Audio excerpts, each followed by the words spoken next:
بابر رضوان په ټوله دنیا داسې ښکاره کړي تیرو کې بل مشال ورورکي د پښتونخوا. څومره چې هم د کنګ بابر اعظم پین دي نو د هغوی دپاره ډېر زیات د خوشحالۍ خبر. وایي تعریف هغه دی ملګرو چې دشمن هم مجبوره شي چې ستا تعریف وکړي. ویلی کېږي دا ملګرو چې د کنګ بابر اعظم چې کوم تصویر دی نو هغه د انډیا په سکولونو کې په کتاب کې راغلی. ولې به راغلی ملګرو؟ د کنګ بابر اعظم چې کوم ټیلنټ دی او د هغه چې کوم کردار دی نو د هغې نه متاثره شو. د کنګ بابر اعظم دغه تصویر یې په کتاب کې ولګو. په سکولونو کې به اوس ماشومانو ته وایي چې په پاکستان کې یو داسې انسان دی چې د هغه نوم دی کنګ بابر اعظم.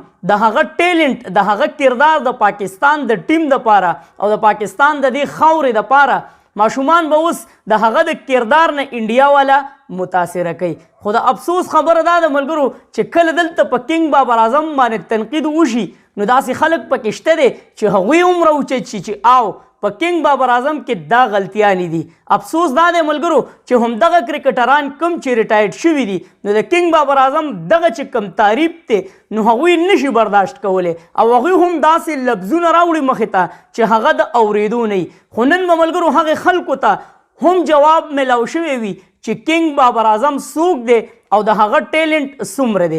دغه چې کوم ملګرو کتاب دی او په هغې کې د بابر اعظم هغه تصویر شایع شوی دی نو هغه ملګرو محمد نواز په خپل ټویټر باندې د هغې ټویټ کړی دی چې د کنګ بابر اعظم دغه تعریف ټوله دنیا وګوري او هغه خلک چې په کنګ بابر اعظم باندې تنقید کوي نو چې هغوی ته مو توړ جواب میلاو شي چې کنګ بابر اعظم ګورې ټولې دنیا منلی دی. پاکستان کې د هغه ټیلنټ قدر نشته دی خو الحمدلله دغه پاکستاني څه وکړل ملګرو د دشمنانو په زړه کې ځان له ځای پیدا کو او هغوی په دې باندې مجبوره کړل چې هغوی په خپل کتاب کې د بابر اعظم دغه تصویر ولګوي او خپل ماشومانو ته ووایي چې دا هغه کس دی چې د په ډېر کم عمر کې او په ډېر کمه لوبه باندې خپل ځان ټولې دنیا ته ښکاره کو. ستاره امتیاز چې کوم لقب دی نو هغه هم په خپله نامه باندې کو نو دا یو ډېر لوی خبر دی زموږ د ټولو پاکستانیانو دپاره. ځکه ملګرو چې تاسو کتلی دي چې همیشه انډیا والا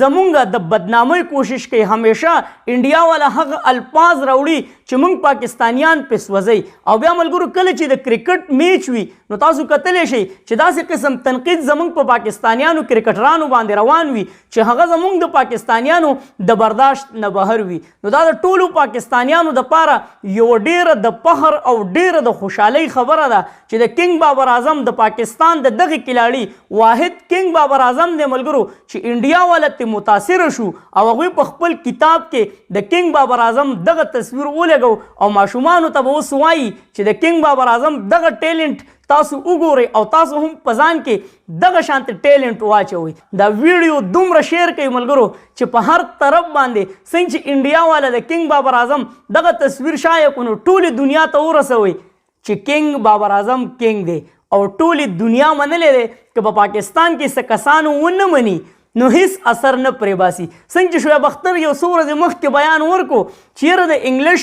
الفاظ چې کوم دي نو هغه بابر اعظم له نه ورځي خو انډیا والا په دغه کتاب کې به دا نه یې لیکلي چې کنګ بابر اعظم له انګلیش نه ورځي او هغه په انګلیش باندې عبور نه دی حاصل. نه په دغه کتاب کې به دا لیکلي وي د هغه ټیلنټ په کار راځي زبان په کار باندې نه راځي. ځکه داسې ډېر پاکستانیان کرکټران شته دی چې هغوی ریټایر شو خو هغوی اوس هم انګلیش نشي ویلی خو د هغوی ټیلنټ هغې ټولې دنیا ته وښودل. نو زنده باد کنګ بابر اعظم.